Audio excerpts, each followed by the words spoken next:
Cole, that's Target Field. The fans are filing in for Game 2 of this wild card series. It'll be the Minnesota Twins against the Toronto Blue Jays. Game 2 coming up now.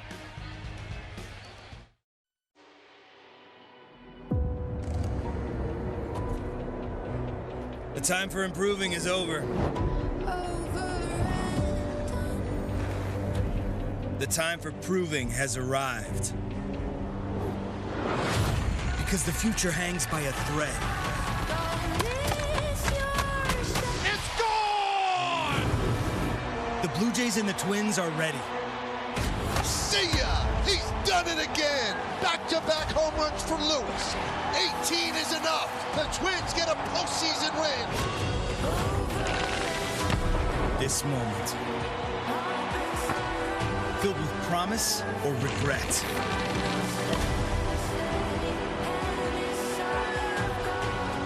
is here. Now is all they got. Don't miss your shot. Oh, that gets you ready. Fans here in Minneapolis ready. They want to win. They want to move on to the next round. And the Blue Jays, they want to survive. When you win the first game in previous wild cards, 10-2 to the winner of the first game.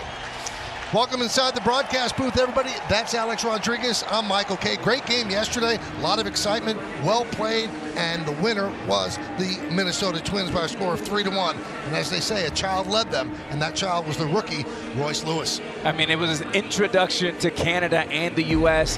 Here he is in the first inning, grabbing a fastball in for a two-run bomb, igniting this home Minnesota Twins fans. And again, the third gets another fastball, and this time to right center.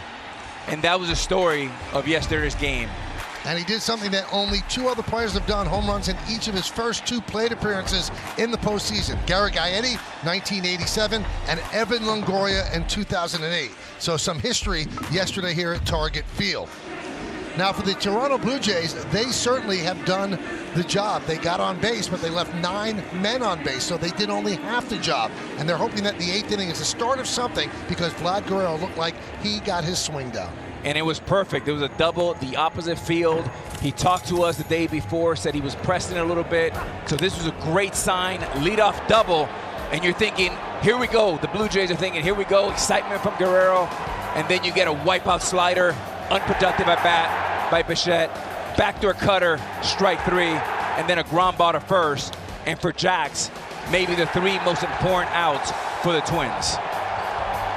So Guerrero is so important for this team. He is the engine that makes it run, and we'll keep a close eye on him. Now, yesterday, good pitching matchup. Same thing today in Game 2.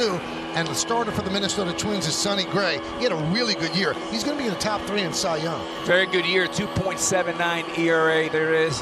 And at the end of the day, he reminds me of a guy that I played with in Mike Mussina. 5 pitches, but watch the spin. He can spin it as well as anybody in baseball. And the guy for the Blue Jays is going to be Jose Barrios. All fastball command. He's gone away from his 4-seamer up top, more 2-seamer sliders. He's back to the old ways.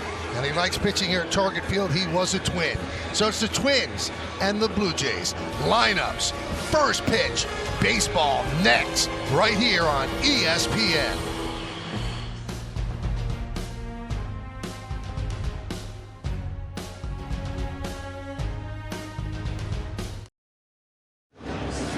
Well, the crowd at Target Field yesterday was definitely a factor in the game. It's going to play the same role in Game 2 of this wild card series. The Blue Jays and the Twins. The Twins are up 1-0, but the crowd and the deficit does not seem like it's phasing the Blue Jays at all. Right, Alden Gonzalez? Yeah, that's right, Michael. Look, the Blue Jays' backs are against the wall, but there was no big post-game meeting last night. No passionate pep talk before the game. Just an understanding from their offense that if they can carry over some of what they did in Game 1, they're going to be fine. Matt Chapman talked about it today. He feels as if they put together good at-bats, and if not for a couple of key defensive plays, whether it's Carlos Correa's off-balance throw, Michael Taylor's catch-up against the fence, Game 1 would have played out completely differently. Remember, this is a team that feels as if it's a lot more battle-tested this year. hardened by the postseason experience of last year. And as John Schneider told us before the game, this is kind of how their season has been, cutting it close right up until the end. The message all year has been to just win series. They need to win back-to-back games to win another series. That's the only way they're looking at it. All right, thank you. Alden will be checking in with you a lot during the game. So Sonny Gray out of the dugout leading his team onto the field. Let's check out the Blue Jay lineup that he is going to face. You've got George Springer in right, Brandon Belt in the DH, Vlad Guerrero Jr. at first base, 249 hard hit balls this season, 4th best in the majors. Then it's Bichette, Biggio, Kirk, and the bottom third, Kiermaier, Chapman, and Varsho. And they've got a tough number against Sonny Gray. Sonny Gray is a guy who does not rattle on the mound. He has had a couple of good years in a row, and as we mentioned during the Open, a 2.79 ERA. He's not going to win the American League Cy Young, but he is going to get top 5 votes and probably finish in the top 3. Well, he's a handful, and I mentioned a Mike Mussina comp. It's all about spinning the ball for Sonny Gray, and if I'm a right-handed hitter, I want to get right on top of the plate. I want to take away that outside corner and make him come to me.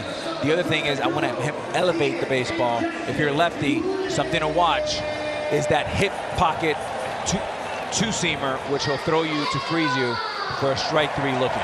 All right, so there have been 12 of these wild card series so far, Alex, and the winner of game 1 goes on to win the series 10 out of the 12 times. So you could say, as Alden just reported, that the Blue Jays are saying we only have to win 2 games in a row.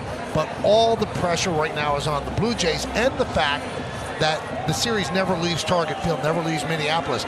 It is a tough ask. When you win that first game, you're in the driver's seat. You sure are, but you can't take anything for granted, Michael. And in a short series, it can flip in a game.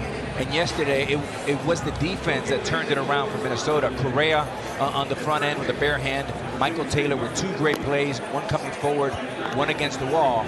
But if you are the Blue Jays, if you win today, all the pressure goes right back to the Twins. And also, one of the key moves, or a couple of the key moves for the Twins yesterday was their defense, but that was not an outlier. Michael A. Taylor is a great center fielder. Carlos Correa is a sparkling shortstop. So they made the plays that great players are supposed to make. You can't look at it as a blip on the radar screen. That's what they expect.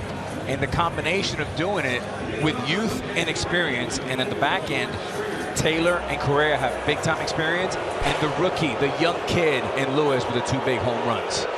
Well, the crowd is already on its feet. This is going to be an electric atmosphere here at Target Field, so settle in. Hope you enjoy the game. This should be fun. Springer is ready. Gray climbs atop the rubber. He's ready. And let's do it here at Target Field. First pitch is popped up, right side. Kirilloff leans and can't make the play.